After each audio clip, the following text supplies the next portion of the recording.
অভ্যন্তরীণ সরবরাহ স্থিতিশীল এবং আমদানির চাপ কম থাকায় অক্টোবরে সামগ্রিক মূল্যস্ফীতি কমে দাঁড়িয়েছে ৮.১৭%। সোমবার পরিকল্পনা কমিশনের অর্থনৈতিক প্রতিবেদনে এসব তথ্য জানানো হয়।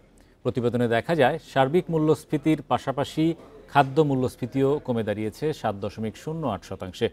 তবে আবাসন, পরিবহন এবং স্বাস্থ্যসেবা ব্যয় বেড়ে যাওয়ায় কিছুটা বেড়ে খাদ্য বহির্ভূত মূল্যস্ফীতি দাঁড়িয়েছে ৯.১৩%। এদিকে চলতি বছরের শুরু থেকে বাড়তে থাকা চালের দাম কিছুটা কমতে শুরু করেছে, বেড়েছে দেশীয় মজুদও।